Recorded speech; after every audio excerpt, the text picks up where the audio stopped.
ಬಾಗಿಲು ತೆಗೆದ್ರೆ ಯಾರೂ ಇಲ್ವೇ?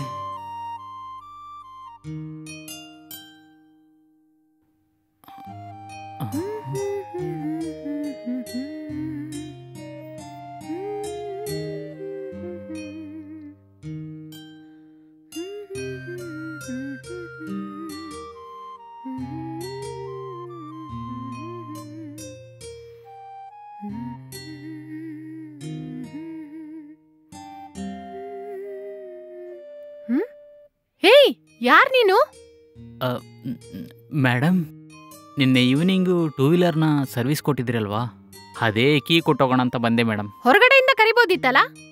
ಮೇಡಮ್, ನಾನು ಬಾಗಿಲ ಹತ್ರ ನಿಂತ್ಕೊಂಡು ಜೋರಾಗಿ ಕರೆದು ನೋಡಿದ್ನೆ, ಯಾರೂ ಬರಲಿಲ್ಲ, ಅದಕ್ಕೆ ಒಳಗಡೆ ಬಂದ್ಬಿಟ್ಟೆ ಮೇಡಮ್. ನೀನ್ ಹೊರಗ್ ನಿಂತ್ಕೊಂಡು ಕರೀಲೇ ಇಲ್ಲ. ಕರೆದ್ರೆ ನನಗೆ ಕೇಳಿಸಿರಲ್ವಾ? ಯಾಕೆ ಸುಮ್ನೆ ಈ ತರ ಸುಳ್ಳು ಹೇಳ್ತಾ ಇದೀಯಾ? ಇಲ್ಲ ಮೇಡಮ್, ನಾನು ಸುಳ್ಳು ಹೇಳ್ತಾ ಇಲ್ಲ, ದೇವರಾಣೆಗೂ ಕರೆದೆ. ಸಾರಿ ಮೇಡಮ್, ನೀವು ಈ ಥರ ಡ್ರೆಸ್ ಮಾಡ್ಬೇಕಾದ್ರೆ ನಾನು ಗೊತ್ತಿಲ್ಲದೆ ಒಳಗಡೆ ಬಂದ್ಬಿಟ್ಟೆ, ನನ್ನನ್ನು ತಪ್ಪಾಗಿ ತಿಳ್ಕೊಬೇಡಿ. ಏಯ್, ನಾನ್ ಡ್ರೆಸ್ ಮಾಡೋದು ಗೊತ್ತಾಗಿನೇ ನೀನ್ ಒಳಗ್ ಬಂದು ಇಣಿಕಿ ನೋಡಿದ್ಯಾ ಅಲ್ವಾ? ಇವಾಗ ನೋಡಿದ್ರೆ ಸಾರಿ ಮೇಡಮ್, ಡ್ರೆಸ್ ಮಾಡೋದ್ ಗೊತ್ತಿಲ್ದೆ ಒಳಗ್ ಬಂದ್ಬಿಟ್ಟೆ ಅಂತ್ಯಾ. ಇಷ್ಟೊತ್ತು ನನ್ನ ನೋಡಿದ್ದೆಲ್ಲ ಸಾಕು, ಕೀ ಕೊಟ್ಬಿಟ್ಟು ಹೊರಡು. ನಿಮ್ ಗಾಡಿ ಕೀ ತಗೊಳ್ಳಿ ಮೇಡಮ್.